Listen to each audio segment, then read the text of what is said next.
we have studied that when the unit cell is repeated along the different directions, we get the crystal structure.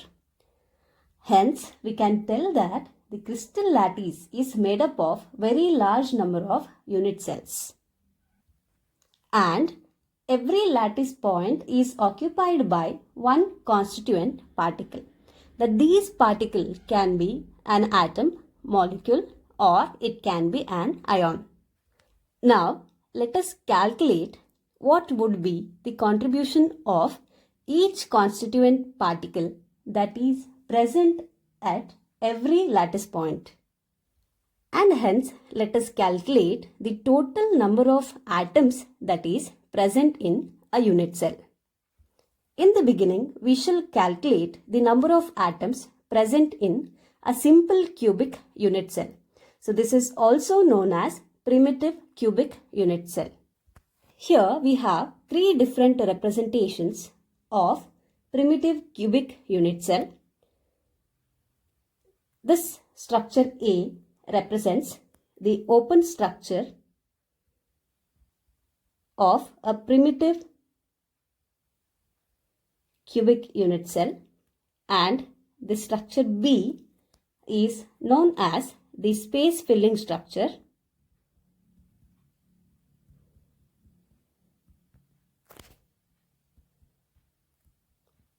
This structure represents the constituent particles in space. Structure C represents the actual portions of atoms that is belonging to one unit cell. From all these different types of structure, we can easily tell that every constituent particle is present at the different corners of the simple cubic lattice. And each of these atoms at the corners is shared between 8 adjacent unit cells that you can represent by this particular diagram. In this diagram, we have a crystal lattice that is obtained by repeating the simple cubic unit cell in the different directions. So here we have 8 different simple cubic unit cells that has been repeatedly rotated to get this particular crystal lattice. So this we can consider as one unit cell, and let me consider this as second unit cell. This is third, this is fourth. Also we have fifth, sixth, seventh and 8 unit cells that has been joined together. Now let me consider this particular unit cell here, which is numbered as 8. This is one simple cubic unit cell. Here I'll draw by this particular line.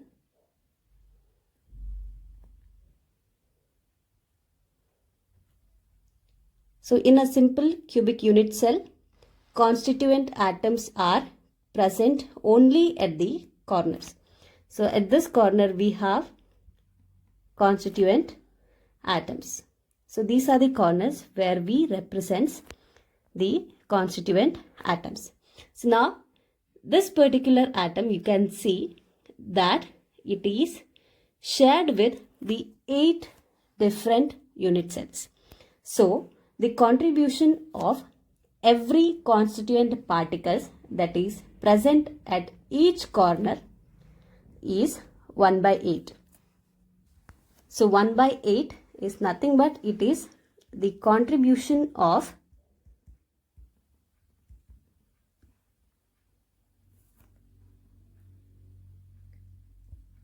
each atom. It is 1 by 8. Altogether we have 8 atoms. So it is 1 by 8 into 8. 8 and 8 gets cancelled. So altogether we have 1 atom. So I can tell that a simple cubic unit cell or a primitive unit cell, it has 1 atom in it. The value or the contribution is 1 by 8 because the constituent particle that is present only at the corners and it is shared with 8 other unit cells. So its contribution is 1 by 8.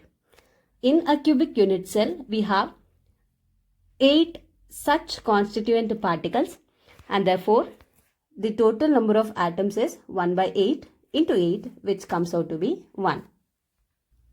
Now, in the same way, let us calculate the number of atoms present in a unit cell of body-centered cubic unit cell.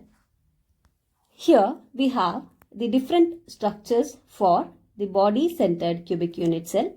Structure A is the open structure, structure B is the space-filling structure, and structure C represents the actual portions of atoms belonging to one unit cell.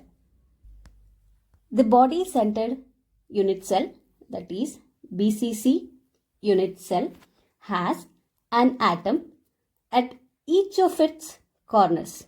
We have 8 corners and 8 atoms are present at the corners and also 1 atom at its body center. From all these diagrams, you can clearly see that the atom present at the body center is not shared with any other unit cells. So that central atom is solely belonging to one particular unit cell.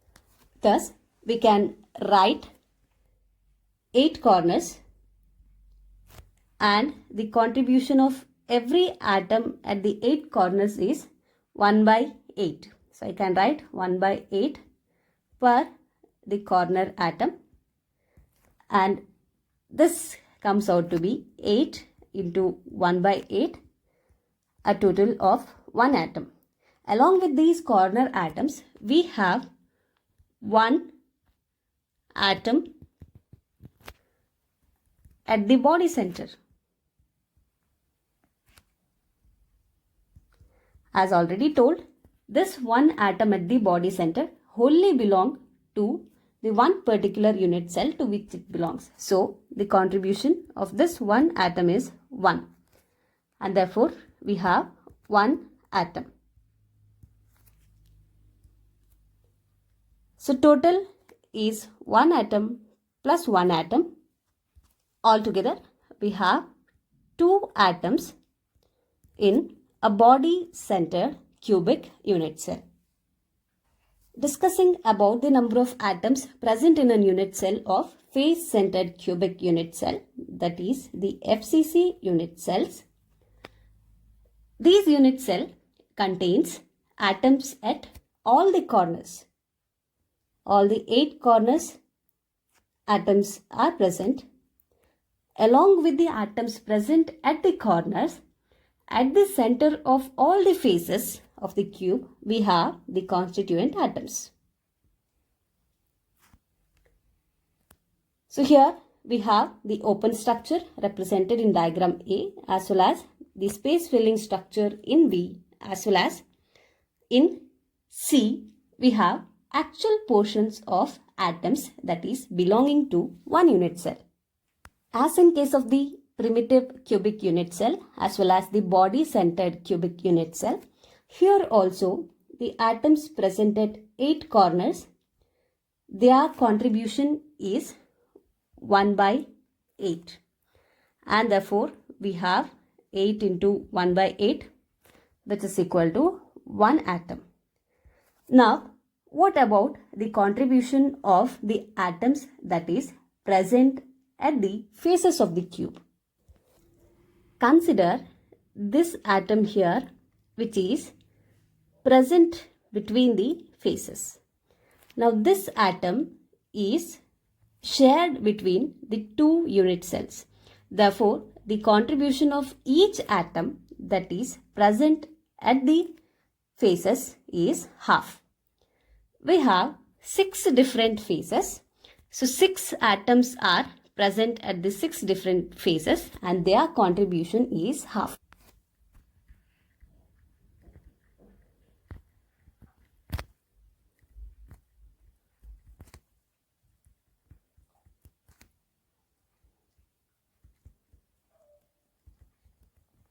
and this comes out to be 6 into half, which is nothing but 3 atoms. So altogether, the total number of atoms that is present is 1 plus 3, which is equal to 4 atoms. So the total number of atoms that is present in a FCC unit cell is 4 atoms. So to summarize, the number of atoms that is present in a simple cubic unit cell is 1, whereas the number of atoms in case of body-centered cubic unit cell is 2, and the total number of atoms in case of face-centered cubic unit cell is 4.